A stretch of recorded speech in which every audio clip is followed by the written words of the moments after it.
Hello, and welcome to another Subtext subscribers exclusive chat. Sometimes these are Q&As, sometimes these are me just yelling into the camera. Today is the second one of those. It's going to be just me yapping into the camera because a lot has happened over the last 2 days at the first couple of days of training camp, and I am excited to talk about a lot of the different things that have occurred here at training camp, and I will be doing that now. So, by the way, this portion is available to everyone. So if you're watching this, you don't have to be a Subtext subscriber, but you should be. And the reason you should be is because I send all of the alerts from all of the news that happens over the course of the season directly to your phone, and you don't have to worry about going to Twitter and doing all that stuff. Trust me, it is good. A lot of people already use it. A lot of people are listening to this live because they use it, and they're going to get to watch the entire 45 minutes of this, as opposed to just the first 15 that I'm going to allow everyone to watch for free. I will tell you a little bit more about that before I sign off of here. So let's start with the first 2 days of camp. There's 63 players in camp, all of which are seemingly, well, I was going to say all of which are seemingly healthy. That is actually not the case now. Sloan Stanek did not play in the first couple of days of camp, and now Lucas Cormier hit the wall, seemingly hurt. We believe it was an upper body situation. I heard shoulder. I don't know yet, but he did not participate in day 2 of camp. More importantly, not that those guys aren't important, but more importantly, everyone else is there. Everyone else has participated through the first 2 days. There have not been any injuries to report beyond those two, so we're in pretty good shape there.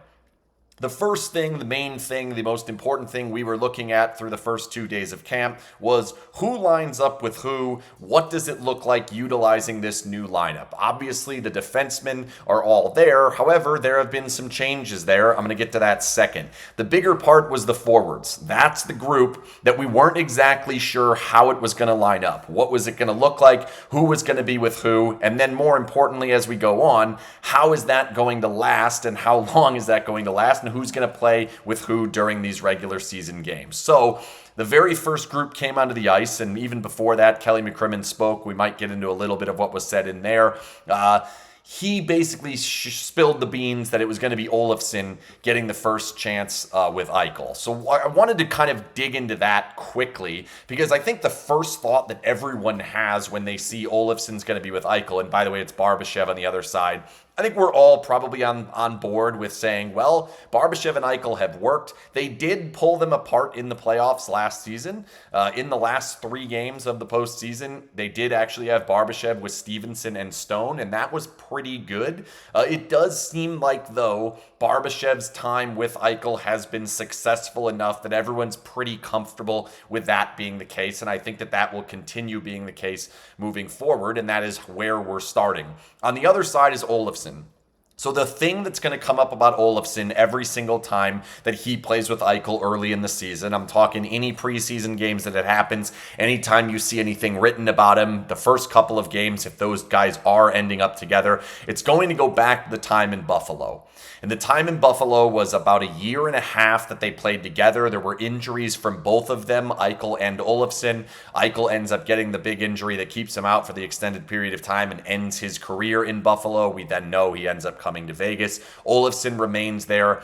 Was up and down. It kind of fell off towards the back end. He signed a big contract, and then it didn't go as well as the season or as his time went on in Buffalo. So he ends up leaving, coming to Vegas on a $1.1 million deal for 1 year.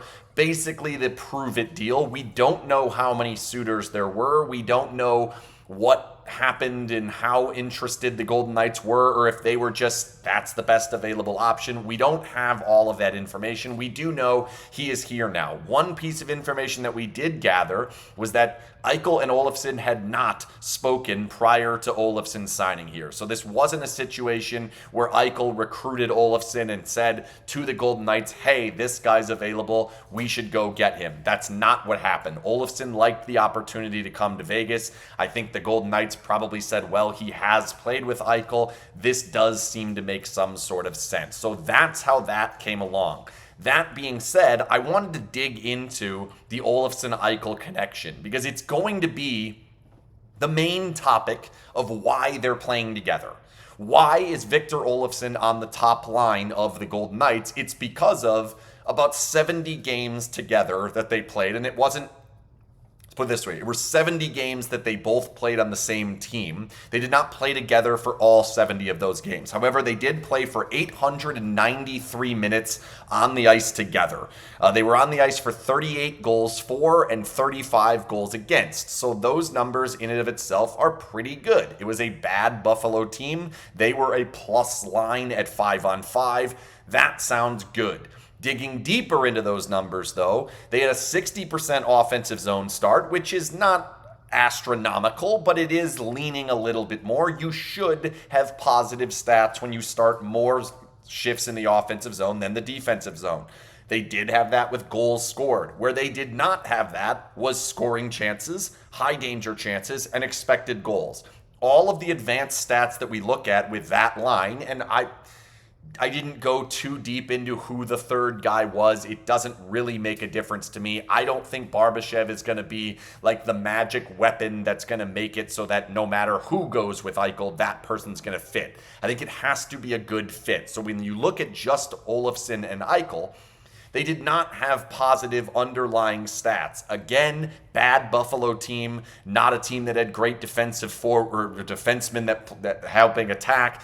Not exactly a team that it's easy to have positive underlying stats with. That being said, you then push down to the most important thing, which is that 33 goals Olofsson scored in that time when he was playing with Eichel. So he played 2 seasons with the Buffalo Sabres while Eichel was on the roster. He scored 33 goals, 21 season and 13 the other. The 20 is good. As a rookie, 20 goals, love to get that out of a player like Olofsson.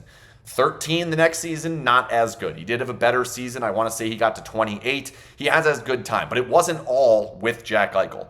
Of the 33 goals that he scored while Jack Eichel was on his team, 18 of them happened on the power play. Thus, 15 of them happened at 5-on-5. 15 goals were scored by Victor Olofsson in 893 minutes, and that's only the time, those are the time that he played with Eichel. I don't know how many of those 15 5-on-5 goals actually came while he was playing with Eichel. Reasonably, it's probably many of them, but it's almost certainly not all of them. So we're probably looking at maybe 10 to 12, 13 goals that were scored in that 893 minutes by Victor Olofsson. To me, that is not nearly enough to bank your entire top line on. So that is where I'll start with saying, I don't know that I think that is a legitimate, good enough first line for what the Golden Knights want to be. They want to be one of the best teams in the NHL. I'm not so sure that that time in Buffalo is enough to say that's the guy that we should put there. Now, that brings me to the second line, which is Karlsson playing with Stone and Dorofeev. This is the one that I think when you look at the overall lineup and the way that it looks with the current 12 forwards that they have, that's the one that you say, maybe that's the effective de facto top line. Maybe that's the group that's going to take on the hardest minutes. That's the team, or that's the trio that's going to lead this team. That line, to me, is pretty much as good as you can make on this line without going overboard and like loading up completely with all the group that they could potentially do. Like if you go Eichel and Stone together and maybe you could potentially even go Karlsson on the wing there, that would be loading up. I don't think they want to go that route. So if you go with somewhat of a balanced lineup, that makes the most sense to me. The pair of Karlsson and Stone makes perfect sense. We know how well Stevenson worked with Stone. I don't see any reason why Karlsson couldn't do a lot of the things that Stevenson does. I think that's an even better defensive line. I'm very comfortable with that line against just about anyone, even with Dorofeev having somewhat of question marks. I don't think it's massive question marks that Dorofeev has, but there are some. That group, to me, has the most potential to be excellent, to do everything you want it to do. But I come back to, is that a bona fide number one line for a superstar team, for a team that is supposed to win the cup? I'm not sure. I know Carlson, Eichel, Stone is. I know even if you decide like we're going to put Wah, Eichel, Stone, basically anyone Eichel, Stone, that is a number one line that is better or as good as just about every other line out there. I think the actual numbers, the style of play, all of it for Dorofeev, Carlson, Stone will do well enough that it will be a positive line. Will it be a runaway dominant first line? I have a hard time projecting that. So that's where I like that line, but I'm not over the moon in saying this is it. This is the new top line. This is how they're going to dominate hockey games, is with that trio.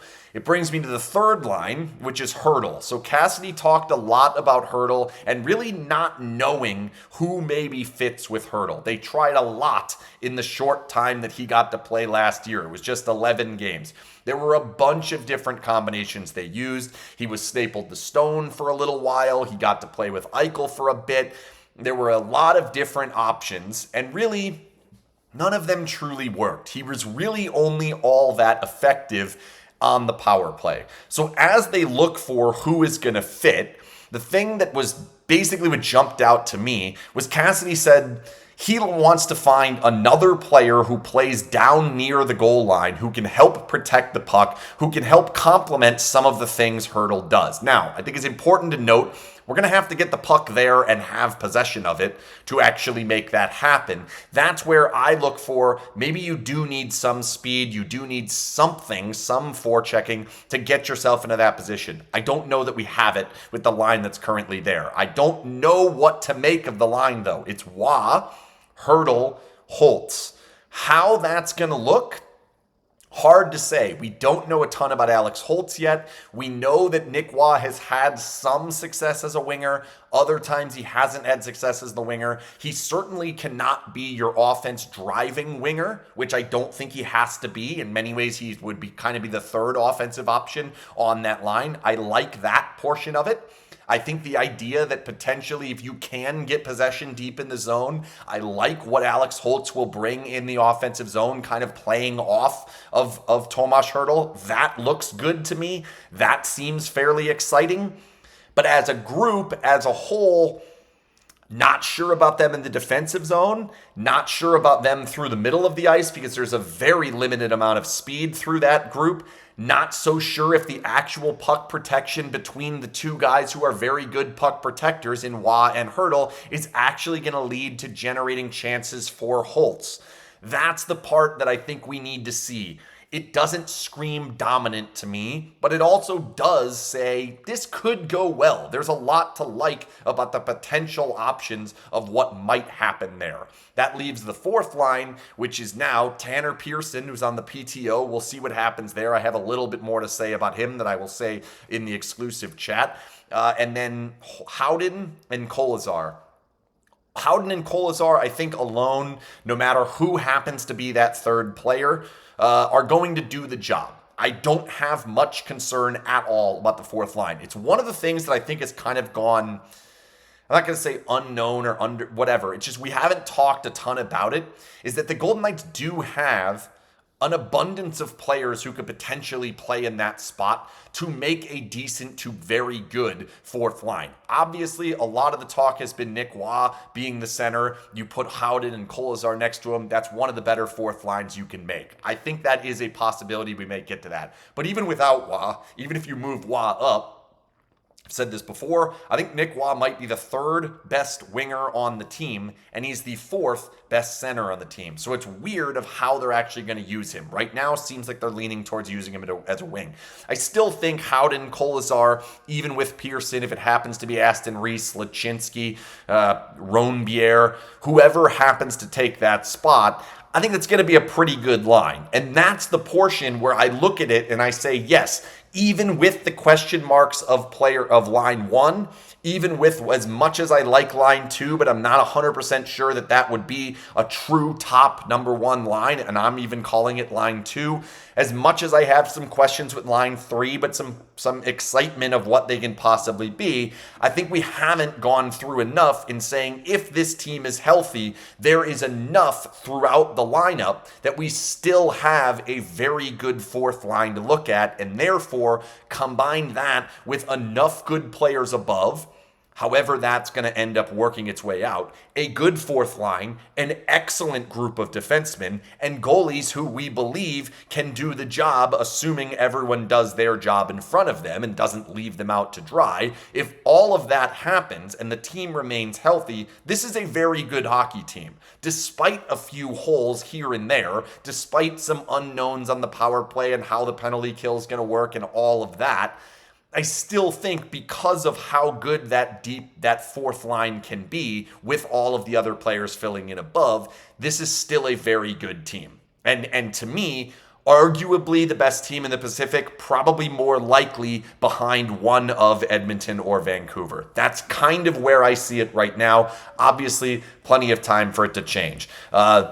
This is a Subtext subscribers exclusive chat. It will continue as after I sign off for everyone who is not a Subtext subscriber, but I will tell you that please do subscribe. There's all sorts of different benefits, including the main one, which is I send the news directly to your phone and you can reply and we have a full-time conversation. There's conversations with tons of people going on all the time directly to my phone, which goes directly to your text messages, and you get to watch the rest of this. We do one of these every single month. There are giveaways, there are games we play, there are all different things that we can do, and you can get in the Discord right now, even when I don't have it open. Most importantly, I think, you can watch the rest of this, which I am signing off for all of you that do not currently subscribe to Subtext right now. Goodbye.